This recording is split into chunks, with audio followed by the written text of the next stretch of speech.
A lot of great principles and truths we've learned kind of in this leadership series, different ways that we've been able to kind of fight through doubt, or when God's asked us to step up and do something that just seemed like way beyond our ability or talent or scope, to capacity to do. And it's been really marvelous to watch some of the different characters in the Bible that they've done great things and they've led really well.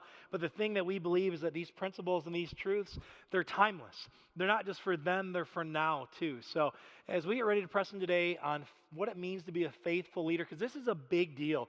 Everybody wants to be found faithful at the end of their life. Nobody wants to be said of themselves, man, they really dropped the ball, or they let us down, or they started that, but they never finished.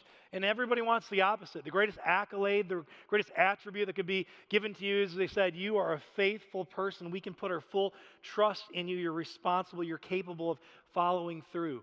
And it really is. It's one of the highest and most elusive qualities of a leader, is to find a faithful leader. And I believe today, as we get ready to press in, that we're going to discover what that looks like and maybe follow somebody today in the Bible, or a character that we're going to follow, and see how did he become a faithful leader? What was it? What did they do? So do me a favor, before we do that, I want to call our ushers forward, because we do have baptisms at the end of the day, which, by the way, who's excited about baptisms today? Because I am, and I can't help it. I know I'm impulsive, but there we go. I'm excited. Last service was so spectacular, and I just excited to get to the end of this service too.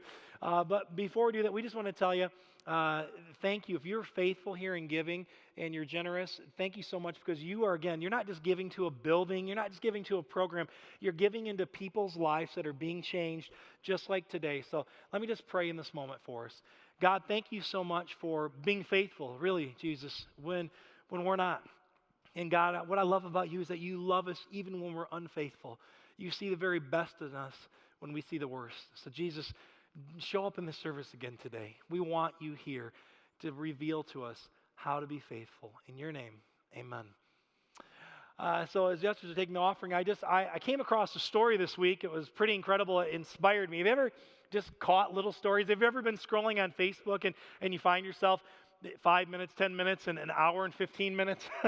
Come on now, I do. And so I'm clicking on these different videos in this story, and it was a story of this gentleman named John. And he met his wife, Iris. You love that, John and Iris. And so he was kind of telling a story in the video clip that I watched of him. He was in the hospital getting heart work done and checked on, and they interviewed him, and they said, what is it? Why is it so important that we take care of you today? And he said, because I want to be able to take care of my wife. I got to watch over her and protect her and, be faithful to her. And see, John and Iris, they had a picture of them right there. Aren't they cute? John said that they've been married 65 years. He met her 70 years ago, and you're going to love this. John said, when I first saw Iris, he was a telephone engineer. He installed telephones in homes and stuff. And before, obviously, everyone's got a cell phone, smartphone now. And she was a telephone operator. And he said that he saw her at the company they were working at. And she was walking just down, and he said she was a shapely piece. I love that. And I said, I'm going to start calling Maria that when she walks by. You are a shapely piece, baby. I don't know how she's going to respond to it, but I'm going to try it out, right, fellas? So, but I just thought, John, that's a great line. But if I've learned nothing else, shapely piece. I love that. And he shared to her, but toward the end of the story, it was so important to him. He said, 65 years, by the way, I've been married 13 years. And I'm like, how do you get to 65 years? Isn't that incredible? And he was just as in love today with Iris as he was 70 years prior when he first met her on their first date. And it was so sweet to hear him. And then all of a sudden he said, I got to be faithful. I've got to finish this marriage strong. He said, because she's got Alzheimer's. And he said, sometimes she can't remember her first date. He said, but I remind her, I tell her. He tells it over and over. And I just thought, I'm inspired to be faithful. I don't know about you today, but I want to be called that. I've been called probably a lot of things, and maybe rightly so in my life. But one thing is I want to finish well. Whatever God's doing in my life, I want to finish well in my marriage. I want to finish well raising my kids. I want to finish well in this awesome work that we call Kensington Church here that God's up to, and part of the story that he's doing here in our life and your life. I want to be found faithful. And so today I'm hoping that we can journey together. And we're going to follow a guy in the Bible that was considered the most faithful prophet ever. Like, that's a big statement to ascribe to somebody. Somebody said, was they're a strong leader. They're a smart leader. They're a very organized leader. That leader, man, they are sharp. They're creative. They're innovative. But to be called faithful and say that they're faithful to the very end, the most faithful of all. I'm like, gosh. So the guy we're going to jump into today and kind of follow a story, his name is Jeremiah. Do you like that? You're probably thinking, what a sweet name, right? Definitely not me. This is another Jeremiah. I hope to maybe just be 1/100th of 1% of what this guy did in his life. But as we kind of jump in today, we're going to follow his story along in Scripture and just see what God's inviting him into. So it really opens up right here in Jeremiah chapter 1, verses 4 through 5. It says, the Lord gave me this message. Jeremiah saying, God nudged me and encouraged me. By the way, we really believe that God speaks to people around here. We say that. You've heard Mark Nelson share that a lot, as even a couple weeks ago he shared about this Kairos circle, that God's inviting each one of us into an incredible journey, adventure that he wants to take us on. And God says this, says, I knew you before I formed you in your mother's womb. Before you were born, I set you apart and appointed you as my prophet to the nations. You know what I love about this is God has a plan for us before we have a plan for us. Isn't that great to know? I think that the fact that God's saying before you were formed, before your dad was chasing your mom across the house, I don't know if I went too far there, but anyhow, that I was thinking about you, I formed you and I shaped you and I have a plan for you. And to know that the God of the universe dreams for us, believes in us, and is thinking of us, to me, that excites me, because I don't know about you, but there's times in my life where I feel like, gosh, I don't know if I'm on the right path. I don't know if I'm got a good plan. I feel like I don't know if I can make it through the day, right? And to be reminded of this. So this is already kind of igniting and exciting Jeremiah's heart. And, Mark Twain says it this way. He says, the two most important days in your life are the day you're born, and the day you figure out why. Man, I remember the day my sons were born. Caleb was born. He was 8 pounds, 10 ounces, and he was long, man. He was this tall, scrangly little kid, and we loved it. We began to dream for him, want to plan for him. And Noah, our second child, was born, and when he was born, and he was 11 pounds, 14 ounces, almost a 12-pound bowling ball, that kid, when he came out, man.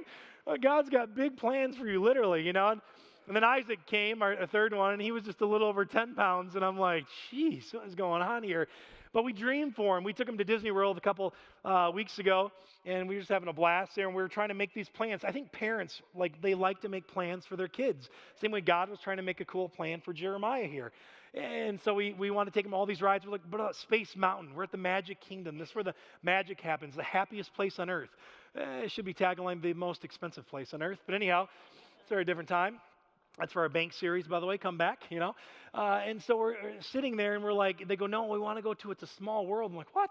We've been on the ride many times. And what is it about It's a Small World? I have a love-hate relationship. I can't get the song out of my mind for months after, Finally, I convinced Maria, I'm like, let's take all the kids. And we went with our 3 boys and my brother-in-law and sister-in-law, and their 4 kids. And most of the kids in our crew are under the age of 4. So a lot of diaper changing, a lot of whining, a lot of getting lost, up to the age of 7, it's just, right, mom and dad's just keeping them alive. That's my theme at our house. And so we took them to Haunted Mansion. And I said, it's not going to be that scary, won't be bad, man. Kids are crying, people are flipping out. And then, believe it or not, the ride broke down in the middle of the ride. I'm like, come on. And now we're in the pitch black. And I'm like, it's okay. And my sister-in-law and my wife are like, dude, why did you bring us on this ride, But Jeremiah was being invited on this incredible ride. He really was by God. God saying, I want you to appoint you the prophet of the nations. I want you to be a mouthpiece. I'd love you to be the spokesperson for what's going on with Israel right now. And there's a lot of tough decisions that need to be made. And I think you're the guy for the job, right? And this is going to require a lot of what? Faith. See, he's called the faithful prophet, the most faithful prophet. And to do the task that was before him, it was going to require a lot of faith.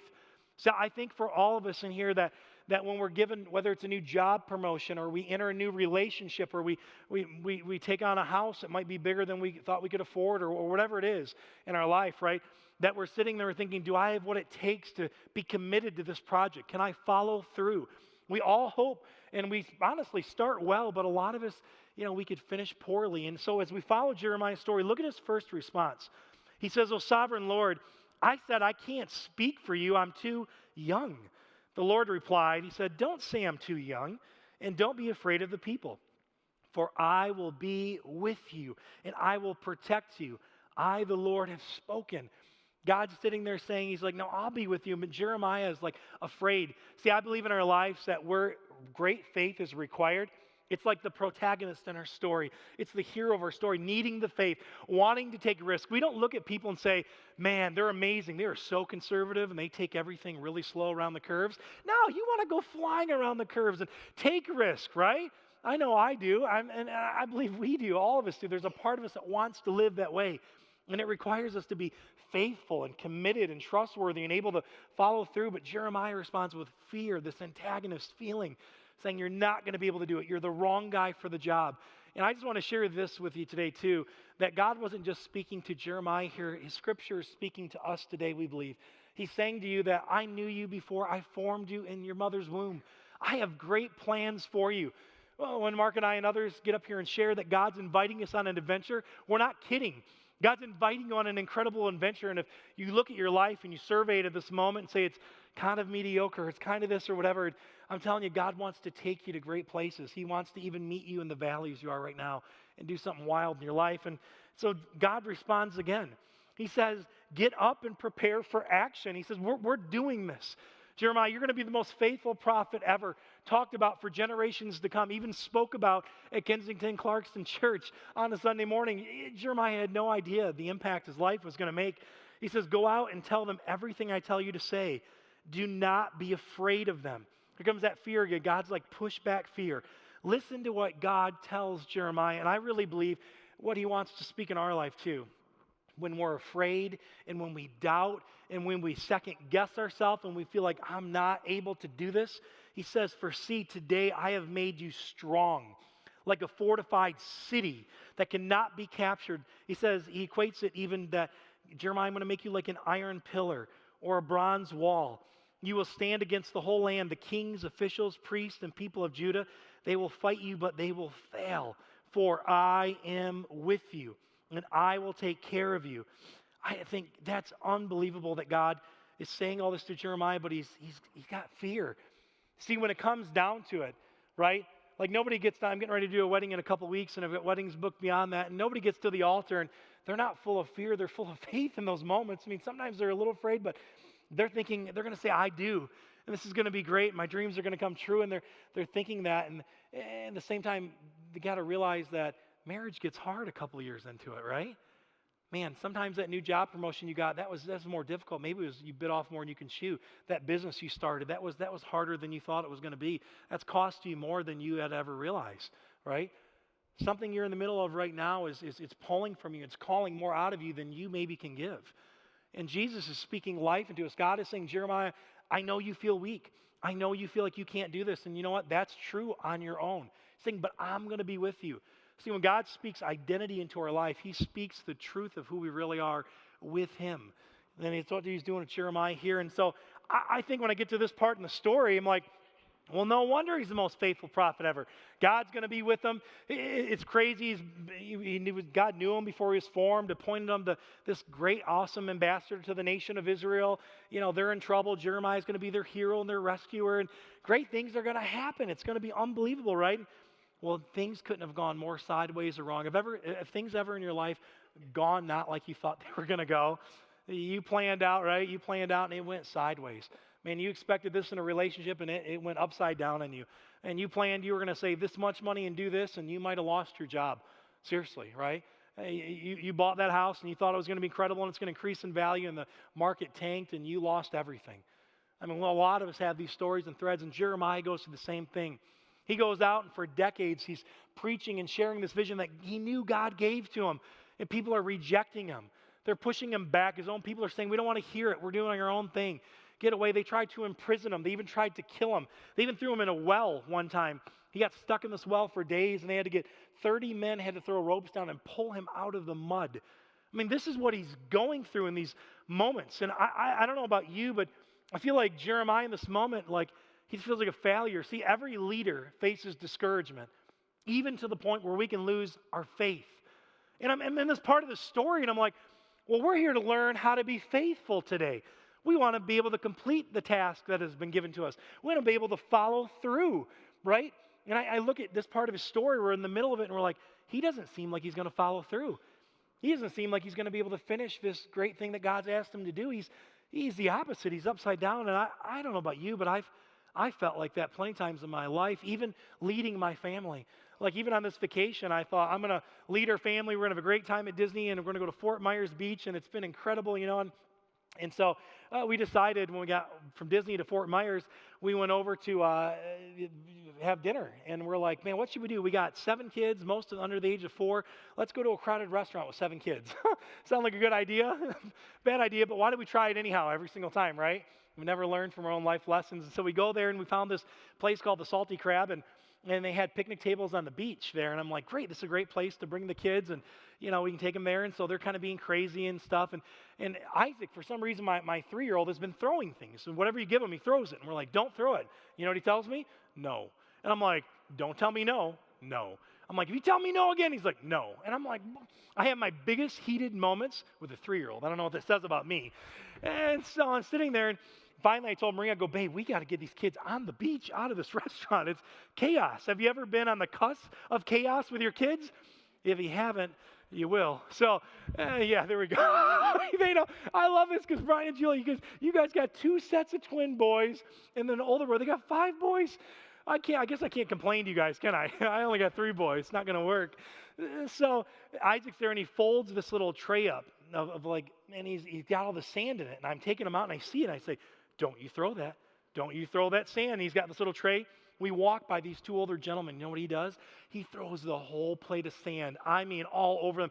In their hair, in their drinks, on their food, on the table, all over the place. At this point, I'm like, no.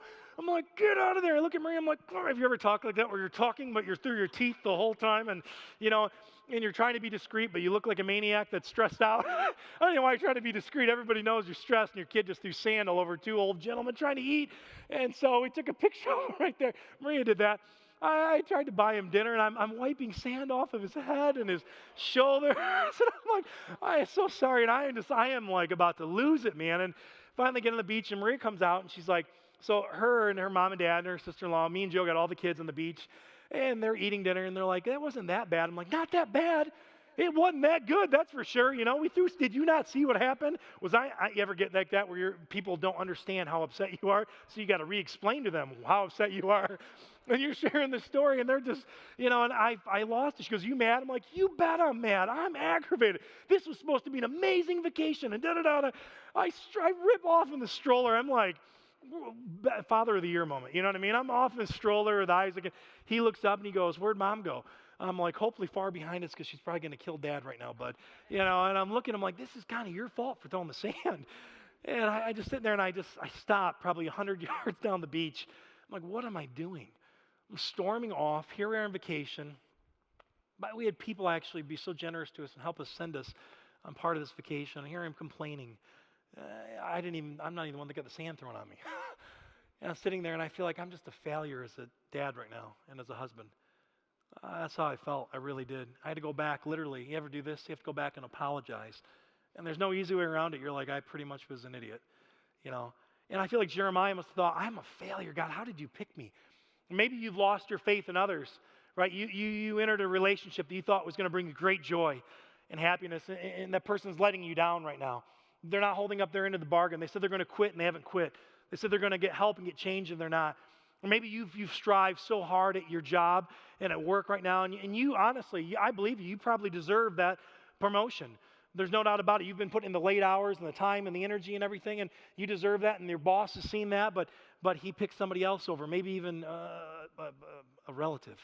You're aggravated. Or maybe it's a family member that's caused division in your house, or caused division in your family, and they wronged you, and they need to make amends to it, and you know that, but they haven't done that. You're losing your faith in them. Maybe it's a friend that said she'd be there or he'd be there no matter what happened, whatever you're going through, and they're nowhere to be found right now at all, and you've lost your faith in there. Maybe you've lost your faith in the world. I think Jeremiah probably looked around at the nation of Israel and said, it's like the hell in the handbasket with this place because nobody's paying attention and nothing's going right. Have you ever turned on Fox News or CNN for a little bit? Do yourself a favor, maybe don't, right? I mean, the political landscape is so divided more than ever, and people are so angry and so anxious, and they went all in with this party or all in with that party, and they feel devastated now or upset now about the outcome of what's taken place, or maybe even you've watched the news and I heard a gentleman tell a judge, don't rebuke me, don't even lecture me for what I did. It was fine. And I looked down at the article and I'm like, what did this guy do? And he scalped his girlfriend over a fight. What is the world coming to? And maybe Jeremiah is there. Maybe you're there where you've lost hope and faith. And see, this is the crossroads where Jeremiah is at. And I think honestly for a lot of us where we're at, this crossroads, like we want to be a faithful person to our marriage. We want to be a faithful person to our kids. We want to be a faithful person to our career, to our future, to our destiny. This is who we want to be. We know it deep down inside of our hearts. But we're having a difficult time figuring out how to do that. Because we can't muster up the faith in ourselves. We can't find it in others. We sure can't find it in the world when we look out there. Where do we find it? And Jeremiah is sitting there and he's so frustrated. And I think in this moment, in the story, I'm like on the edge of my seat saying, how did he become the most faithful leader? What was it? And this is what I love about God, because I believe in our darkest moments, in our most broken times in our life, the most difficult situations and moments when we think there's no way out. There's no way we can flip this situation upside down and make it work again. We can't turn it around or get the train back on the tracks. It's not going to happen. And God shows up and he does something miraculous in Jeremiah's life. And I want to give you 2 thoughts to leave with today of how to be a faithful person. Just 2 quick thoughts that I really believe that Jeremiah learned in this moment, that I believe we can learn. It can change our life as it did his. The first one is this. Is we just take our discouragement to God. We just go to God. We don't have to be, I don't know if you walked in this place with a pretense saying, I got to have it all together. I got to be religious or I got to be perfect. No, you don't. God's just saying, come as you are. Broken or busted or frustrated or mad or angry or whatever you're going through. Hopeless, despair. It doesn't matter. Look what Jeremiah says. I want to read this to you and remember, he's speaking to God, by the way, but he's just coming like all in. He says, you know where I am, God. Remember what I'm doing here. You take my side against detractors. Don't stand back while they ruin me. He's like, God, do something. Just look at the abuse I'm taking. When your words showed up, I ate them. He said, swallow them whole. What a feast. He said, I believed you, God. I believed if I trusted you, you were going to do really great things. What a delight in being yours, oh God. The angel, God of angel army said, you're powerful and strong and you could do something about my situation. Right? I hear this a lot. People say, I've been praying for my family member that's been sick and you're not showing up, God. I've been begging you to step in my marriage and I've been coming to church and trying to figure out, but he's not changing her. She's not listening or she doesn't want to forgive. God, where is this? But why? This chronic pain, this ever worsening wound and no healing in sight. Listen what he says. He says, you are nothing, God, but a mirage, a lovely oasis in the distance and then nothing. I mean, he is like, mad. He is honest and he is being real and raw in that moment. And I think it's the greatest thing you can possibly do. I think the best thing you can do, no matter where you are right now in your life, is you just go to God like that. You say, for real? Yes. I don't have to say, our Father which art in heaven. No. You just go to God. How you are, Jeremiah just goes to him raw and open and unleashed and says, this is what's going on and I can't do anything about it anymore. Have you ever been there? I remember calling my dad at midnight. We left our job in finance and we started this job in ministry. We thought it was going to go great and going to be this big adventure, and it went sideways. My first youth event, really second youth event I did, the first one went great, and the second one I had a bus show up. I had, guess how many kids show up to it? 0.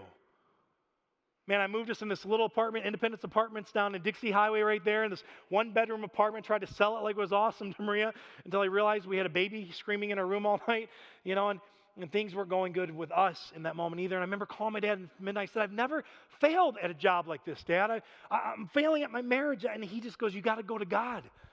You got to go to God with these problems, son. I can't help you right now. I'll hear with you. I'll walk with you. But you got to go to God. And I'm thinking, okay. And I just started telling God, this is what's going on. This is what's happening, man.